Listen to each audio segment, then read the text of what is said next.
ये था क्या? हाँ भाई। ये समझ में आया आप सभी को यहाँ तक? जब हम इस ट्यूब को सेंट्रीफिकेशन मशीन में ले जाके रखते हैं, सपोज करिए हमने इसे इस वाले होल में, इस वाले छेद में से हमने रख दिया, तो ऐसा नहीं करेंगे कि डायरेक्ट इसको बंद किया और टाइम से रोटेट कर दिया। अच्छा, ये बता रहे थे हम आरपीएम। इसका मतलब होता है राउंड पर मिनट।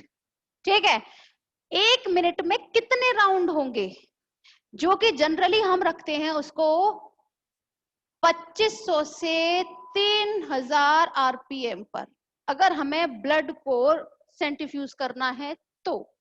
ठीक है, इसे हम इसके बीच में रखते हैं। इसका मतलब हो जाता है 1 मिनट में, 1 मिनट में कितने राउंड होंगे इसमें सर्कल पर? इसमें होंगे 2500 से 3000, जो भी आपने टाइम सेट किया होगा ना उसमें आरपीएम कितना, और कितने देर तक। सपोज कीजिए आपने इसको 15 मिनट के लिए लगा दिया है, तो 15 मिनट तक ये 1 मिनट में 3000 बार घूमेगा 1 मिनट में। तो सोचो 15 मिनट में कितनी जल्दी जल्दी ये घूमते होंगे ये, है ना।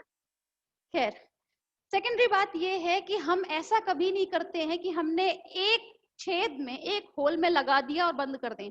हमें इसके सामने वाले होल पर इसमें जितने भी होल्स होते हैं हमेशा सम संख्या में होते हैं, या तो 8 या 10।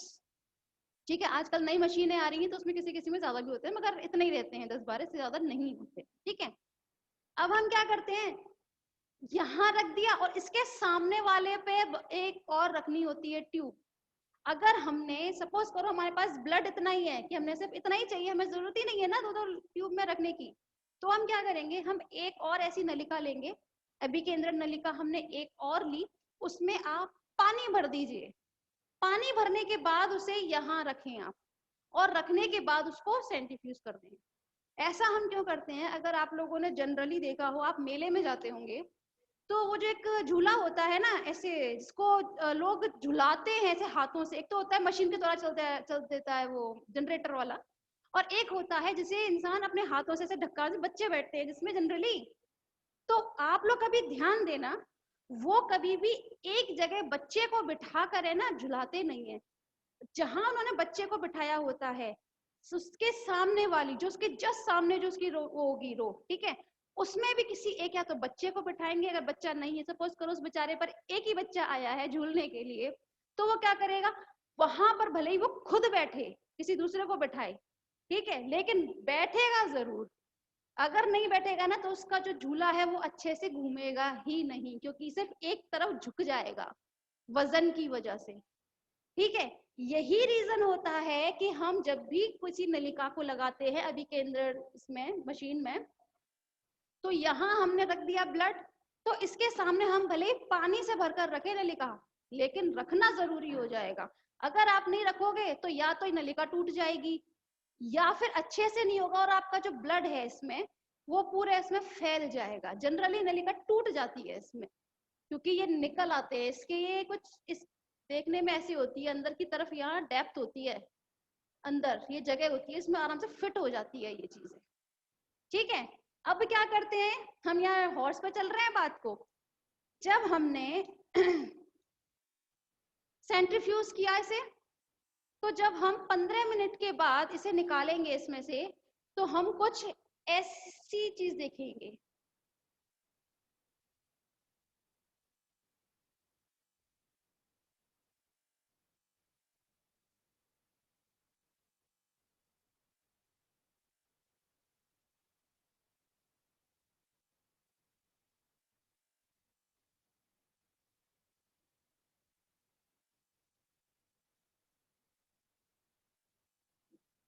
तो हमें कुछ ऐसी संरचना देखने को मिलेगी जिसमें नीचे की तरफ आपकी जितनी भी आरबीसी होंगी,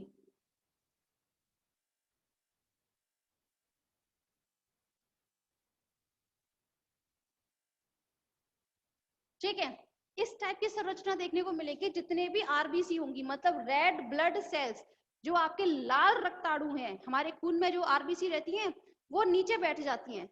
ठीक है, वो नीचे बैठ जाएंगी, तो यहाँ पर अब आरबीसी, हमारा ब्लड कैसा दिखता है देखने में, रेड, लाल दिखता है, अब जिसकी वजह से लाल दिखता है वो रेड ब्लड सेल जो है वो नीचे बैठ गई, तो जाहिर सी बात है ये कैसा हो जाएगा, ये ट्रांसपेरेंट हो जाएगा।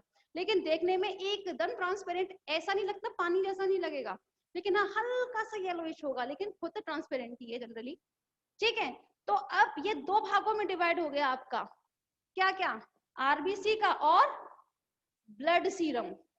ठीक है, अब हम इसमें से सीरम निकालते हैं, क्या निकाला हमने, सीरम, ब्लड सीरम निकालते हैं। क्यों, क्योंकि इस ब्लड सीरम में ही एंटीबॉडीज होते हैं, कभी भी आरबीसी में नहीं होते हैं। आरबीसी हमारा क्या काम करती है, मेन फंक्शन क्या होता है, तो एग्जामिनर भी पूछ लेता है 12th के उसमें, रेड ब्लड सेल्स का काम क्या है। तो आरबीसी का जो मेन फंक्शन होता है वो होता है ऑक्सीजन को कैरी करना और कार्बन डाइऑक्साइड को कैरी करना। ये तो होता है ना जब हम लोग सांस लेते हैं और सांस निकालते हैं तब, ये तो आप लोगों ने 10th-12th में पढ़ाया जाता है जनरली। आरबीसी में कभी भी एंटीबॉडीज नहीं होते, एंटीबॉडीज किसमें प्रेजेंट होते हैं, आपके ब्लड सीरम में। ठीक है, यहाँ सीरम में प्रेजेंट होंगे। अब क्या करते हैं, इस सीरम को निकाल लेंगे, किसमें, किसी इंजेक्शन के थ्रू, इंजेक्शन के थ्रू हमने निकाला, और इस सीरम को ही क्या नाम दे देते हैं, ASV, एंटी स्नेक वीनम। अब ये जो है सीरम, ये आगे जाके मेडिसिन का काम करेगा, दवाई का काम करेगा। जैसे ही किसी इंसान को सांप ने काटा है, अगर उसे हम ये देंगे सीरम, तो यहाँ ये क्या काम करेगा, ये दवाई का काम करेगा। क्यों, क्योंकि ये हमने नॉर्मल ब्लड नहीं है, ये हमने लिया था हॉर्स से। ये हॉर्स कैसा है, ये खून उसका है जिसको उस स्नेक के काटने पर कोई फर्क नहीं पड़ता, याद है ना, हमने इसको दिया था विष। ठीक है, इसके जहर इसने इतना ले चुका है कि इसके खून में इजीली जो क्या कहते हैं विष है, जो जहर है, वो इजीली उसको सरवाइव कर सकता है, उसको झेल सकता है। ठीक है, अब समझ में आया यहाँ तक ASV और ये पैसिव इम्यूनिटी तक समझ में आया, सेकेंड ईयर, यस और नो। फिर अपनी बात को रिपीट करेंगे जरा, अरे कमेंट सेक्शन में बताइए, म्यूट मत कर, नहीं करना, कमेंट सेक्शन में आने दो।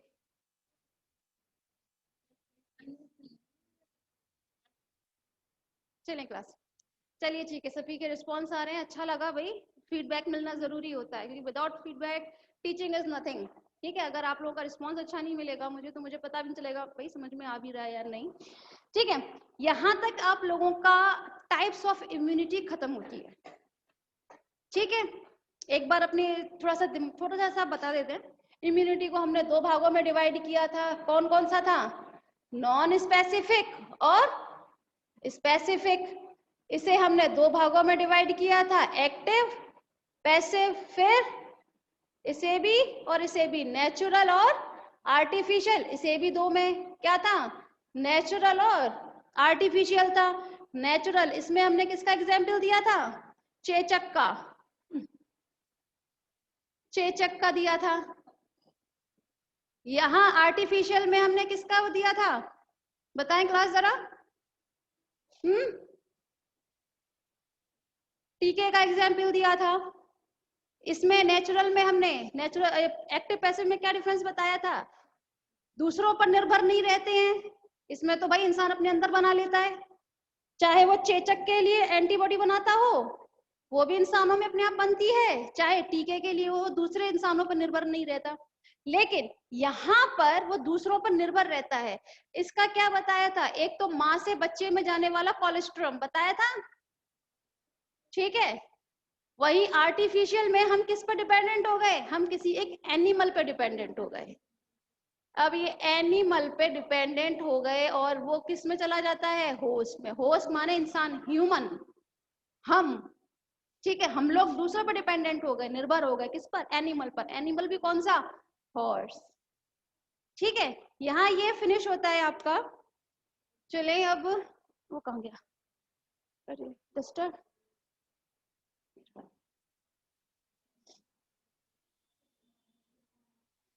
ये अभी जो साइंटिफिकेशन की प्रोसेस बताई थी क्लास, वो समझ में आई आप लोगों को,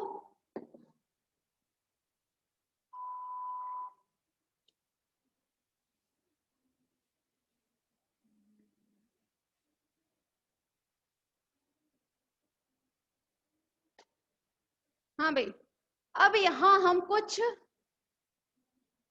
इम्यूनोलॉजी से, ठीक है, इम्यूनोलॉजी से संबंधित कुछ महत्वपूर्ण खोजों के बारे में बात करते हैं।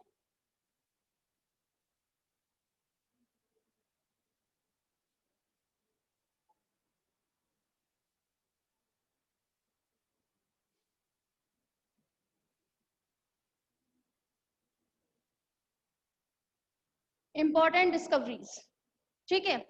सबसे पहले हम बात करेंगे कि आप जो पढ़ रहे हैं इम्यूनोलॉजी, उसके जनक कौन है, who is the father of immunology. तो इम्यूनोलॉजी के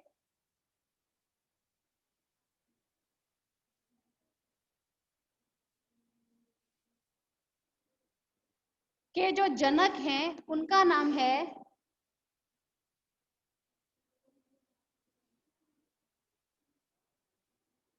एडवर्ड जेनर, ठीक है। एडवर्ड जेनर को इम्यूनोलॉजी का जनक कहा जाता है, पिता कहा जाता है। क्यों? इन्होंने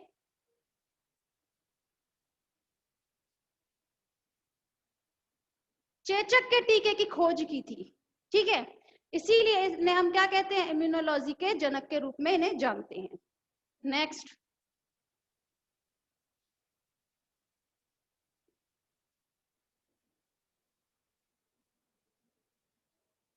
एक साइंटिस्ट है जिनका नाम है मैशेलकॉफ, ठीक है। मैशेलकॉफ मैशेलकॉफ ने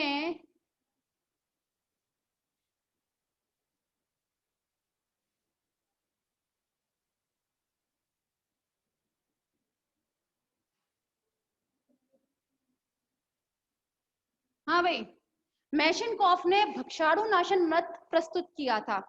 अब जनरली ये होता क्या है, आप लोगों ने फर्स्ट ईयर में भी पढ़ा होगा कि भक्षाणु नाशन मतलब फैगोसाइटोसिस, ठीक है। यहाँ इन्होंने जो क्या कहते हैं मत प्रस्तुत किया था, उसको क्या बोलते हैं हम, फैगोसाइटोसिस थ्योरी। अब इसमें क्या होता है सॉरी, कोई भी सूक्ष्म जीव, कोई भी सूक्ष्म जीव जैसे ही हमारे शरीर में प्रवेश करने की कोशिश करेगा, ठीक है, तो हमारे शरीर में जो सेल होती है, सेल का मैंने बहुत बड़ा आकार बनाया है क्योंकि मुझे पूरी प्रोसेस इसके अंदर समझानी है, ठीक है। तो सबसे पहले क्या काम करते हैं, ये जो सूक्ष्म जीव है वो सेल के, कोशिका के पास आएगा ये, और जैसे ये पास आता है तो इस सेल जो है, ठीक है, उसके अंदर एंट्री करने के लिए ये कुछ इस टाइप की संरचना बनती है जिन्हें हम बोलते हैं स्यूडोपोडिया बनाता है।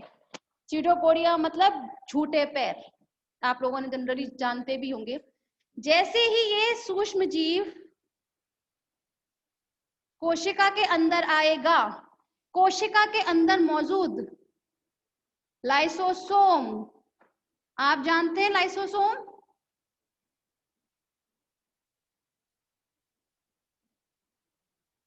जिन्हें हम और किस नाम से जानते हैं,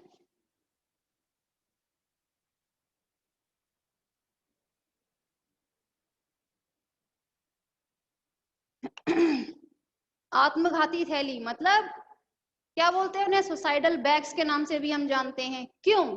क्योंकि लाइसोसोम में कुछ हाइड्रोटिक एंजाइम होते हैं। हाइड्रोटिक एंजाइम मतलब कुछ ऐसे एंजाइम जो क्या काम करते हैं, जो लयन का काम करते हैं, जो बैक्टीरियाज होते हैं, ठीक है, उनको लयन करते हैं, उन्हें मार देते हैं। किस तरीके से मारेंगे? अब ये सूक्ष्म जीव है, ठीक है, ये आगे जाकर लाइसोसोम के साथ जुड़ जाएगा। ये यहाँ हमने जोड़ दिया, ये था आपका सूक्ष्म जीव और ये रहा आपका लाइसोसोम, ठीक है।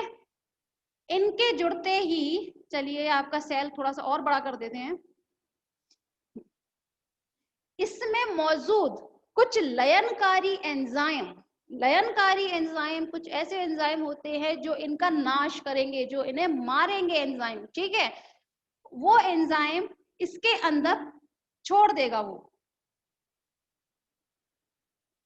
और जैसे ही फ्यूज होता है वैसे ही ये धीरे धीरे ये कुछ इस फॉर्म में टूट जाएगा, आपका जो सूक्ष्म जीव है, ठीक है। मतलब अपनी बात को फिर बताते हैं, लाइसोसोम में जो लयनकारी एंजाइम थे वो इसके अंदर क्या करेगा, वो स्त्रावित कर देगा। स्त्रावित करते ही सूक्ष्म जीव जो है, कोई भी हो सकता है सूक्ष्म जीव, चाहे विषाणु हो, चाहे जीवाणु हो, चाहे प्रोटोजोआ हो, या कोई दूसरा हो, माइकोप्लाज्मा वाला कोई भी हो, पीपीएल हो, ठीक है। जैसे ही इनका लयन हो गया, यहाँ पर सूक्ष्म जीव अब मर चुका है, उसके बाद वैसे ही ये क्या काम करते हैं, ये इसमें से बाहर निकाल देते हैं इस टाइप से, ठीक है, लयन के बाद। तो ये जो थ्योरी है, ये जो मत है ना, इसे हम नाम देते हैं क्या, भक्षाणु नाशन मत, ठीक है। इंग्लिश में बोले तो फैगोसाइटोसिस, ठीक है। फैगोसाइटोसिस आप लोगों ने जनरली साइटोलॉजी में भी पढ़ा होगा कि फैगोसाइटोसिस क्या होता है। यहाँ पे दो तरीके के पढ़ाए जाते हैं सेल बायोलॉजी में, फैगोसाइटोसिस और पिनोसाइटोसिस, लेकिन वो जो कहाँ होते हैं, वो होते हैं स्मॉल पार्टिकल और लार्ज पार्टिकल के रूप में, ठीक है। यहाँ हम फैगोसाइटोसिस किसमें पढ़ रहे हैं, हम पढ़ रहे हैं सूक्ष्म जीव के लिए। तो ये जो मत था वो किसने दिया था, मेशेनकॉफ ने। मेशेनकॉफ नाम के साइंटिस्ट थे, उन्होंने ये मत प्रस्तुत किया था।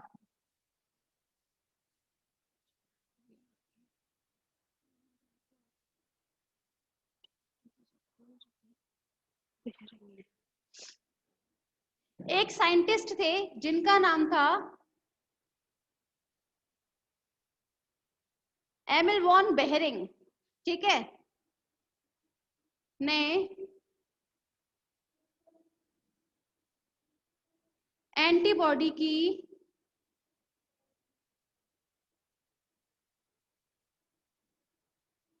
खोज की थी, ठीक है। बेहरिंग, बेहरिंग का पूरा नाम क्या था, एमिल वॉन बेहरिंग। तो एमिल वॉन बेहरिंग ने किसकी खोज की थी, एंटीबॉडी की। भाई हम पूरा इम्यूनोलॉजी पढ़ रहे हैं, हमारा इम्यूनोलॉजी किस पर डिपेंडेंट है, हमारा इम्यूनोलॉजी पूरा इसी पर डिपेंडेंट है, एंटीबॉडी और एंटीजन पर। चलिए चलते चलते ये वो बता देते हैं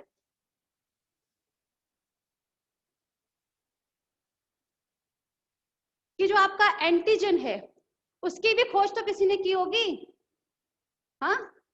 तो उसकी जो खोज थी वो की थी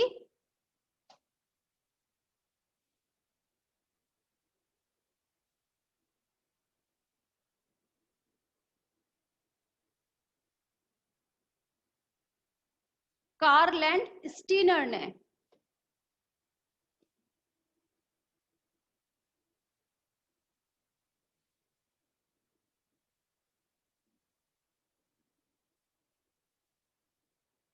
भाई कार्ल एंड स्टीनर ने इसकी खोज की थी, किसमें की थी, ब्लड ग्रुप में।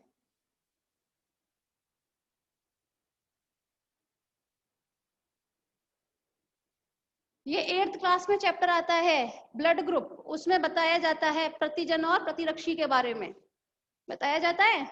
तो थोड़ा बहुत याद है कि नहीं, कार्ल एंड स्टीनर ने इनकी खोज की थी रक्त समूहों की, और रक्त समूह के साथ उन्होंने किसकी खोज की थी, एंटीजन की, ठीक है। यहाँ तक ये कुछ महत्वपूर्ण खोजें हैं, किससे जुड़ी हुई है ये सारी, इम्यूनोलॉजी से। क्योंकि आप जब इम्यूनोलॉजी पढ़ते हैं तो आपको पता होना चाहिए, ये क्वेश्चन आपसे जनरली पूछा भी जा सकता है एग्जामिनर के थ्रू कि who is the father of immunology, immunology के जनक कौन है। तो आपको पता होना चाहिए एडवर्ड जेनर।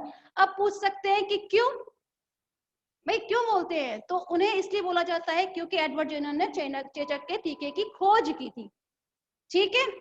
वहीं एक साइंटिस्ट का नाम और आता है जिनका नाम है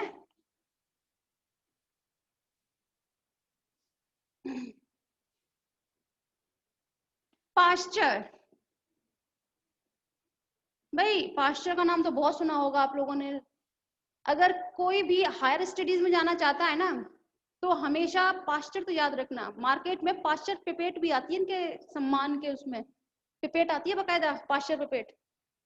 इन्होंने रेबीज के टीके की खोज की थी,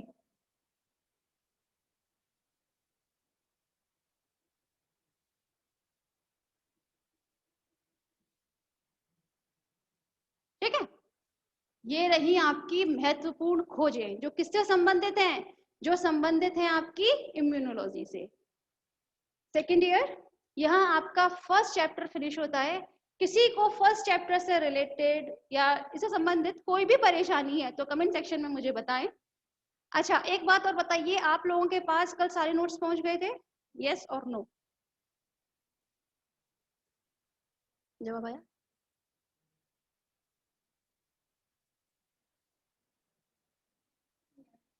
नो नो नो नो। भाई जितने स्टूडेंट्स के रिप्लाई आ रहे हैं नो में, क्या आप लोगों ने कल सभी ने ज्वाइन किया था ये क्लास?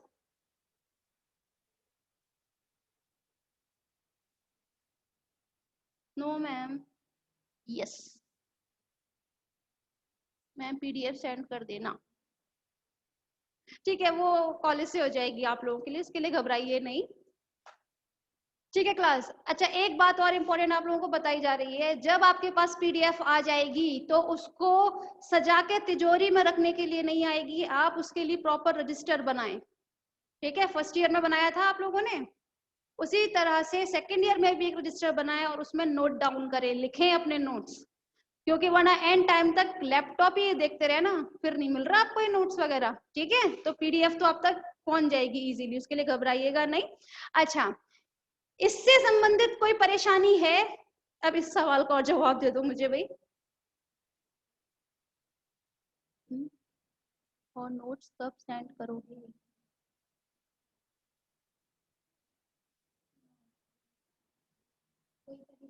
चलिए ठीक है क्लास, तो फिर आज की मीटिंग हम यहीं फिनिश करते हैं, कल फिर हम लोग एंटीजन के बारे में पढ़ेंगे। ठीक है, एंटीजन कहाँ गया? एंटीजन ये रहा हमारा एंटीजन। ठीक है, अब हम बात करेंगे कल एंटीजन क्या होता है, जिसकी खोज भाई कार्ल एंड स्टीनर ने की थी। वो एंटीजन आखिर होता क्या है, हमारे शरीर के लिए उतना जरूरी क्यों है, या ये होता क्या है जनरली। ठीक है, इसके बारे में हम लोग कल की मीटिंग में बात करते हैं। ठीक है, चलिए।